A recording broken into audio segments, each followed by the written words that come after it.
All right, now let's take a deep look into the local dailies. We start off with the business daily. Unajua usually hatuanzi na business, right? Oh, okay. Now, they say investors hit savings bonds, NSE returns fall. They say the high returns that investors in Kenya enjoyed last year from bonds to equities and bank savings look unlikely in 2025 as the government aggressively cuts the cost of its borrowing and the equities market faces turmoil in the wake of U.S. President Trump's tariff. Now, with the tariffs by U.S. President, it has hit I think it's just across the world, very many countries, but I mean, you must speak local. Yes. Look at the implications of that, of course, the impact of the same to the likes of AGOA. And as they say, it's important that we negotiate because Trump really anapeleka watu mbio. It is either you negotiate at this very point and see the reprieve so that, you know, they slowly get off these things, pole pole, or better yet, figure out something very fast that will tell you how best you survive without. But do you see Trump backing down? Well, he doesn't seem like he will, because you see, even with the executive order that he gave the other day as to cutting funding, we almost thought that he will soften up his stance. But it looks like Trump is committed to say it is America first. Standing on business. And you know, this is in favor of them, so. Yeah, absolutely. He's a businessman. Kenya Pipeline bars foreigners JVs from a 4.9 billion tender. This story is on page 2 if you want to catch it. On the ticker, high interest rates and top banks an extra 61 billion shillings. Diaspora remittances record slower growth. Treasury clears UN plan to build 4,000-bed students' hostels. Now, the Treasury has cleared the University of Nairobi's plan to develop student hostels with a total bed capacity of 4,000 and the private PPP model. Other stories here, SBM gets 819 million fresh cash support from parent farm, and that's the business daily. Okay. And of course, we have the STAR. We don't have a physical copy. That we talked about. Kenyans hit by Trump policies, and now the thousands of Kenyans to lose jobs. That is one thing that is quite sad to actually note as U.S. President tough tariffs take effect. And the STAR speaks of the numbers that, speak of the people that are going to lose their jobs and what millions we're talking about in this case when you're talking about the value of exports to the United States, as well as the job losses within the NGO sector and the health sector, value of Kenya's total exports to the United States, and so much more. Yeah. It's not looking good. Absolutely. It is not looking good. And like we say, it hits Africa. I am told actually that this is likely to get AGOA to its halt. And that then means somewhere around 2025 of September, because then, of course, the agreement that sits today was until then. Whether they're going to renew or not is a question of wait and see. But there's also that lobbying for the African Union to actually step in and perhaps negotiate with Trump to see whether then he can soften his position. Yes. Other stories here, family wants body of GSU's son exhumed from Legio Maria Church compound. That is quite interesting. And that story is on page 24. Raila backs governors in fight with MPs over funds for devolution projects. Imekuwa issue of back and forth. This is quite interesting. Raila backs governors in fight with members of parliament's funds for devolution projects. And we ask whether CDF should be scrapped off in totality as the courts would declare, or perhaps it should be taken back to the, or perhaps should be taken, not actually back, because it's never been at the county level, or what then? All right, this is the Star, fresh, independent, and different. We take a look at Taifa Leo. Ruto aonya Malala. Onyo ni kwamba tuwalinde watoto wetu dhidi ya majaribio ya watu fulani kuwafundisha itikadi potovu na siasa mbaya. Watoto wasifunzwe kuwachukia wazazi wao, walimu, viongozi pamoja na taifa lao. Haya yanajiri baada ya Malala kudaiwa kutumia mchezo wa maigizo wa Echoes of War kukosoa serikali ya Ruto. Actually, I watched a clip on Malala being interviewed yesterday, and he said this was not even about the Kenyan government. He was just speaking it from a broader perspective on the Gen Z protests that took place in Nigeria. Nigeria, South Africa, Uganda and Kenya, and there was no character called Ruto. The red velvet. Yes. Lazima tuzungumze ukweli, lakini unajua wakati mwingine hao watu wa sanaa pia wana uongo mwingi.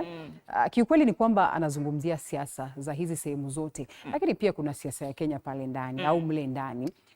Labda serikali imechukua steps ambazo ni tight sana, lakini Malala pia sija akatuchezea ukora kwamba kunaweza kuwa na ukweli ndio, na labda tulikuwa na haraka sana kujudge the play and all that, having not listened to the whole thing or even read the whole thing.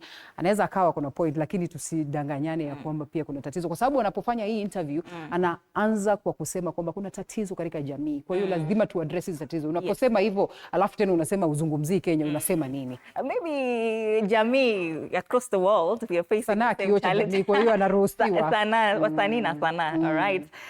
Other stories here. Timami afokea Garissa kuotea kisiwa baharini. Gavana akashifu kaunti hiyo jirani kwa kudai ufuo wa Dar es Salaam ni wao. Other stories here. Utaamua iwapo mzee wako wa kijiji alipwe au la. Serikali inaunda sera kuwajumuisha rasmi wazee hawa katika uongozi wa kitaifa.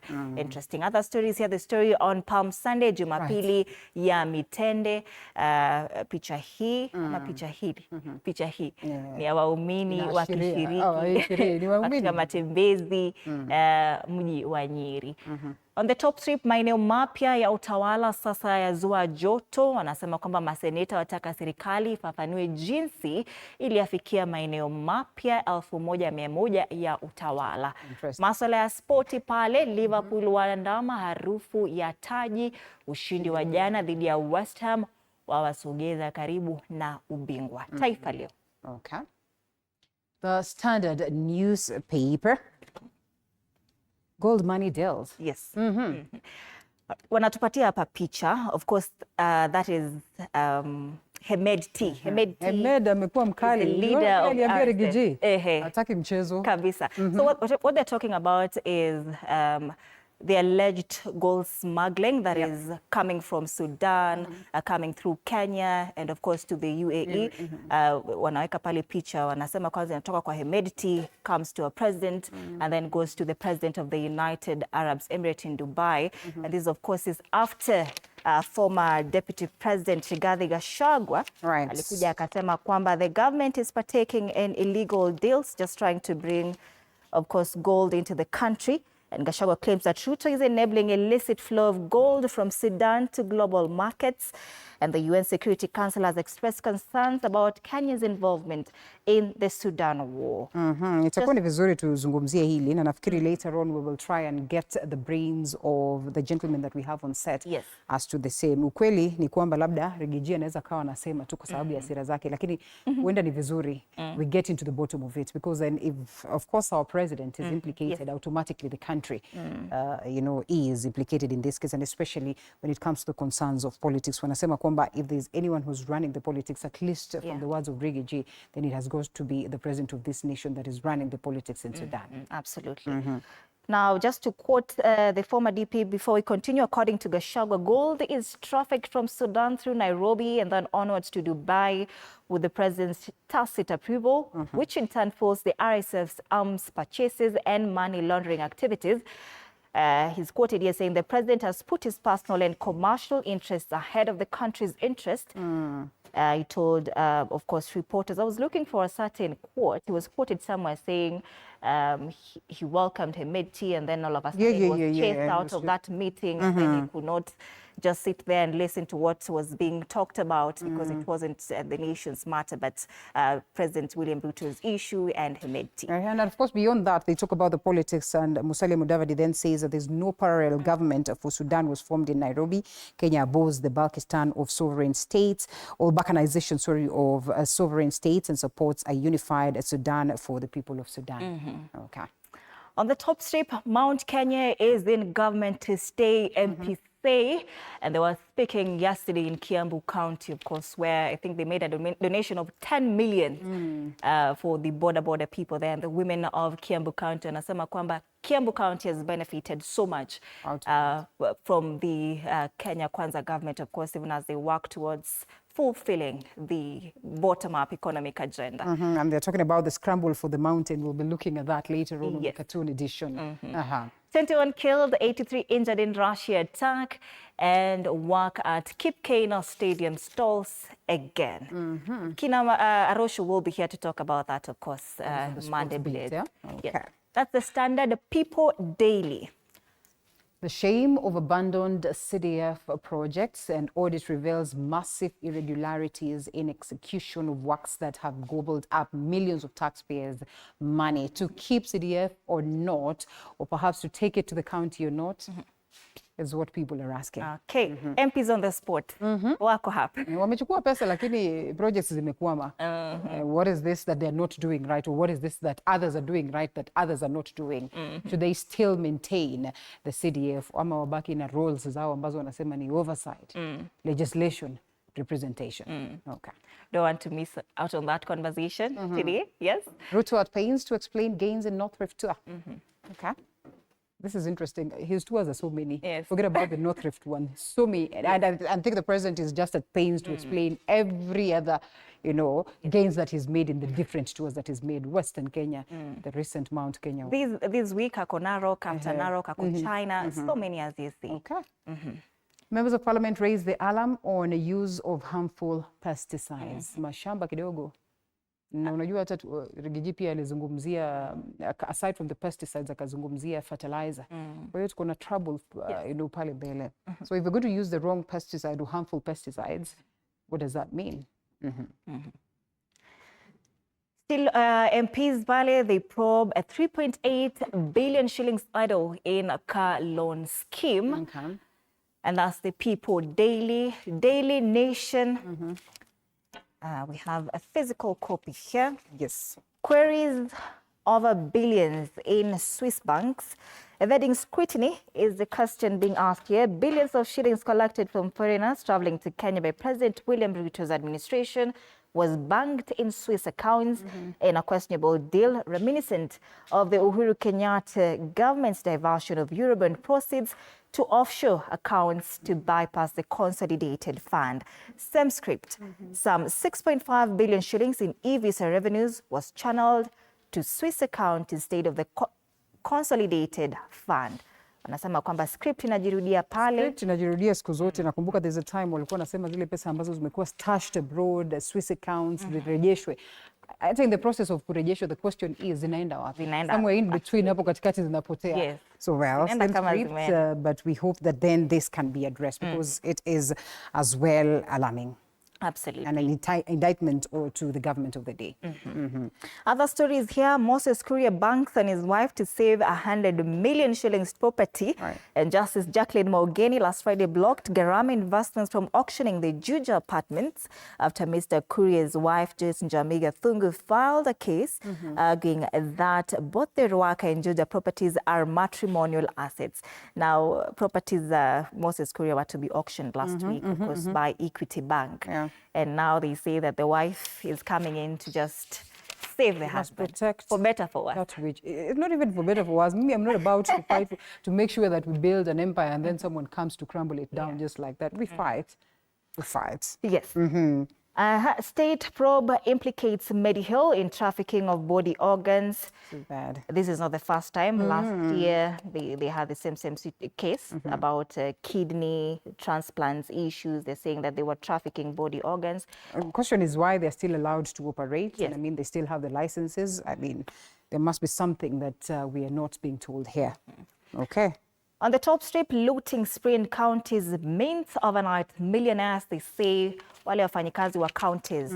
They're milking money, taxpayers' money. Wanaulizwa wanatoa wapi? Wanasema they have other businesses on the side, but that's a lot of money. Side gigs, eh? Yes, side gigs. This story is on page 2, or you can read more about it. And another story is there. Why MP who recorded 2 colleagues fighting in Parliament in trouble. Unajua wanasema ukiingia bunge you're safe. So that recording coming out, well, tutasikia members of Parliament what they will say. And I like the fact that the guests we have this morning, I think almost all of them have been members of Parliament at some point. And therefore, watatuambia just how safe is it when you are in the presence of Parliament. Okay. All right, that's the Daily Nation. Let's take a look at the caricatures at this point. Tumeingia right in. This is the Star. A caricature here of President William Ruto and of course Right Honorable Raila Odinga there akiongea na members of ODM, chungwa pale zikirushwa. That is a caricature of Edwin Sifuna. Ule mwingine nani? Nakaa urengo namna hii, naona specs hivyo hivyo. Yes. But anyway, I assume hao ni watu ni ODM. Chungwa. So I think the president told Sifuna the other day, wakati unaongea kwa Sifuna, sisi tulianza. Which is the reality though. Give it to him that ni hao walianza. And therefore, but does it mean that sasa kama nyinyi mlianza msiambiwe makosa yako? Yes, sasa hayuko. So they are throwing chungas and salvos and reminding each other that sisi ndio tuko. Absolutely. Okay. Well, the former prime minister is just watching. What can you do if you are the prime minister? Yes, this is the Daily Nation, Linda. The broad-based government. What I read in this is that, of course, the broad-based is right here, and the main players, and they're in the business of sweeping all the rot, like they say, the fake promises, the abductions, the deceit, the lies. They're being swept underneath so that Kenyans are blinded all over and are told that this is basically what is good for you. Yes. As the broad-based government. Broad-based government. All right. Okay. This is the the Standard. This is a caricature of, is it Kalonzo Musyoka? This hair. You can see. Iko na Raila macho, iko na Kalonzo Musyoka kichwa. I mean. As you can see, my 2027 agenda is a spot on. What is the agenda? To keep everyone in suspense or to keep everyone guessing my next move? That is Harry. The Standard. Of course, that would speak about the few individuals that we've mentioned. Like this is typically a politician. Yes. They get you confused. They put you in suspense. Yes. Okay. All right. Finally, the People Daily.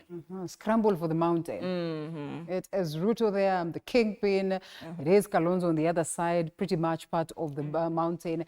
Then there's Gachagua, and then there's Muturi, and then there's Karua. I don't know why they have not mentioned. Anyway, well, of course, the current deputy president would sit in under Ruto, I am assuming. Yes. Okay. They say 5 factions compete for the soul of the mountain. Which is the strongest pillar? Very good question. Very good question. Very good question. None in your kingpin with the mountain, at least as it now. All right. Maswala ambayo mtakuwa mnaongelelea pale State of the Nation with your guests, of course, who are already in studio. I'm just trying to find that poster so that he can